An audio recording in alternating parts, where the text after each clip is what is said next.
नमस्कार प्रिय शिवसख्यांनो, आज जागतिक महिला दिनानिमित्त आपणा सर्वांना हार्दिक शुभेच्छा. मी तुमच्यापैकीच एक तुमचीच लाडकी शिवसखी स्वाती. सख्यांनो, खरं तर आपल्या सगळ्यांचंच जीवन म्हणजे एक तारेवरची कसरत आहे, नाही का? भल्या पहाटे सकाळी उठायचं, घरच्यांचं सगळ्यांचं आवरायचं, धावपळीत त्यांना काय हवं नको ते सगळं करून द्यायचं. परंतु तुम्हाला स्वतःला काय हवं हे कधी तुम्ही स्वतःला विचारलंय का? सगळं घाईघाईत आवरून तुम्ही भल्या पहाटे आपल्या कर्तव्यावर हजर होता. शाळेत घाईघाई नका होईना, पण तो टाइम मॅनेज करून तुम्ही येता. इथे आल्यानंतर तुम्ही एका वेगळ्याच एनर्जीने, एका वेगळ्याच उत्साहाने पुन्हा आपल्या कामाला सुरुवात करता. खरं तर आता वयोमानानुसार आपल्यापैकीच काही सख्यांचं वय होत चाललं आहे, त्यामुळे खूप हेल्थ इश्यू आहे. परंतु त्याही आपल्यासारख्याच नव्या उमेदीनं ते सगळं मॅनेज करायचा प्रयत्न करतात.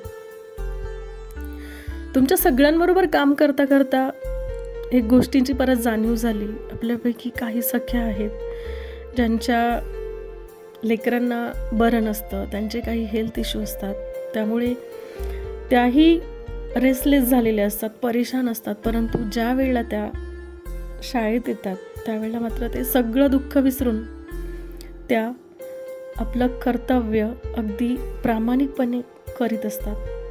काहींचे काही फॅमिली प्रॉब्लेम्स असतात, काही ना काही वेगळेच प्रॉब्लेम्स असतात. परंतु सगळं सावरत आपण हसत मुखाने आपलं काम करीत असतात, एक वेगळ्या एनर्जीने, वेगळ्या उत्साहाने.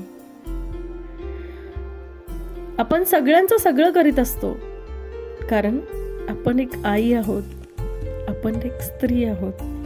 परंतु हे सगळं करता करता आपण कुठेतरी आपल्यातली जी स्वतःची जी ओळख आहे तीच विसरून जातो. समाजात हे मला मान्यच आहे, समाजात आपण सर्वांचीच एक वेगळी म्हणजे ओळख आहे. सगळेजण आपल्याकडे एक आदर्श म्हणून बघतो. परंतु ह्या सगळ्यांचं सगळं करता करता आपण स्वतःला किती वेळ देतो, स्वतःसाठी किती जगतो याचाही विचार व्हायला हवा, नाही का? नारी शक्ती म्हणतात, ती दुसरी कोण असावी? आपण समाजात नवदुर्गा शोधतो, नवरात्रीमध्ये त्या नवदुर्गाचं पूजन करतो. पण कुणी बघितली रे ती नवदुर्गा?